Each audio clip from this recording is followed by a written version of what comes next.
stage comes from the Bay Area. She's a comedic beauty. Please put your hands together, ladies and gentlemen, for Lydia Popovich. Let her hear it.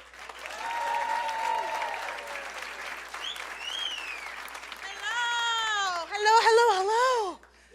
That's right. You got it right. He was listening. Pay attention, huh? There's going to be a quiz later, fool. Make sure you catch up. Get him a gold star. That's right. My name is Lydia Popovich, which is confusing because Popovich is not a traditional Latino last name. But I'm absolutely aware of what my face looks like. This is 100% a traditional Latino face, so let's just talk about it right off the bat. Here's the situation. I am Mexican and I am Russian. Yeah, you hear that? Fucking resounding silence and then just, ooh, wow. Wow, yeah, I know. My childhood was confusing. This administration hasn't made it any easier. Mexican and Russian, are you kidding me? Did I win the race lottery? I don't know if I'm the lowest class citizen in this country or if I run it. You know, I'm just trying to figure it out. But the bottom line is it doesn't matter because I know who I am, and that is a very, very confident bitch. I'm a very confident bitch. Thank you. I always appreciate the claps and the woos, but it is not necessary. My confidence is unchecked. Like, it is way higher than someone who looks like me should have. The only thing nearing the confidence level that I have is like 3 to 4 skinny bitches stacked on top of each other. Like, that's getting somewhat close. Like, it's so intense that I have named it. I call my confidence Jolene, okay? Because I will steal your man just because I can. That's just where I'm at with my confidence, right? Thank you, appreciate you. I want every woman to be confident, but ladies, I need to warn you of something. You gotta be careful if you're confident, because confident women, sometimes you leave the house confident, looking wild as hell. Confidence can have you drunk on your own sauce, leaving the house looking, well, I look good. And then you leave, and then you meet your homegirls, and they're like, oh, that's interesting. Is that a hat? Like, you gotta be careful, ladies, is what I'm saying. You gotta make sure you check yourselves before you wreck yourselves, all right? So you gotta have a mantra when you get dressed. I like to use the words of Coco Chanel. Coco Chanel once famously said that every woman before she leaves the house should stop, look in the mirror, and take one thing off, right?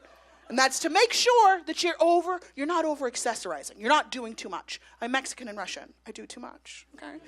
This saved me from a world of embarrassment. I was getting ready to go out to this thing. A girlfriend called me last minute. She's like, hey, you want to come with me? And I was like, what's up? What's the dress code? What do I have to do? She's like, doesn't matter. Just look cute and be ready to go in 15 minutes. And I was like, oh, bitch, that's hard.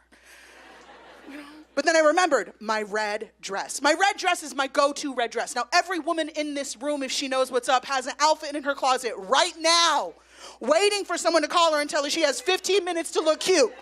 All right? That's my red dress. Now, I put this on, and it was not hitting, so I started accessorizing. I put on a big old belt, put on some boots, put on a little sweater, put on some earrings, put on a necklace, put on some bracelets. Everything I put on, I was like, yes, work, you know? Felt great. I was about ready to march out my front door feeling fine as hell. And then I remembered Coco Chanel. So I came back into my house and I looked at the mirror that's right by my front door expressly for that purpose. I took a nice long look and I started here and I was like, ooh, yes. And then I got about here and was like, oh no.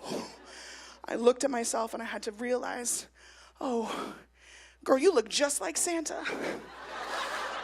Just like Santa Claus. I had put on a thick black belt, like big old black belt with a gold buckle. I had a white sweater with fur trim. I had boots with buckles. Girl, I looked like Santa Claus. I was like, you gotta change this whole outfit. You are not this kind of ho-ho-ho. Do you know what I'm saying? It's true. Now I want to leave you with one final sentiment.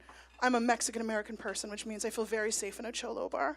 Now, I don't have to explain to you how cholo bars work. You guys know all they play is oldies. The cholo bar that I go to has a jukebox full of CDs. However, 2 are only ever played. The first one is called Cruisin' to the Classics Volume 4, right? The second one is called Canciones para Meruca, which, if you don't speak Spanish or have never spent time in a gang, is loosely translated to Songs for My Bitch. It's a very romantic collection. Now on this night, after about the 4th time that I heard the song Earth Angel, I heard the twinkling opening notes of Don't Stop Believing by Journey, and I started losing it because I knew that song was not on one of those 2 CDs. And I looked over at my brother who was with me, and I was like, I am so glad we're here tonight. Somebody is absolutely going to get stabbed. This is going to be incredible! And I looked out into the room looking for angry cholo face and something glimmery, but I didn't see it. Instead, what I did see is happy cholos, swaying cholos, little glasses of brandy being raised in elation. And at one point, a gentleman seated near to us with a large neck tattoo that read puppet stood up and did this. Gets better. He opens his eyes because he's deep in the power of dance. And he looks down at his homie who's still seated, and he was like, what the hell is it? Stand up. Show respect. This song is hell of uplifting, yo. I was like, oh my God, this song is hell of uplifting, yo. I heard that with my own ears, saw that with my own eyes. That's how I know God's real. Not only did I see a cholo dance to Don't Stop Believing, I got to watch him chide a fellow homie for not appreciating the works of Steve Perry. And as a Mexican American, it just filled me with pride to see that we now know what white people have known since the 70s. And that is that the music of Journey is hell of uplifting, yo. My name is Lydia Popovich. Thank you so much. Let's bring up Rodrigo!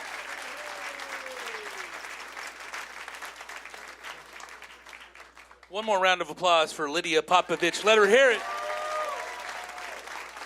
How we doing, ladies, huh?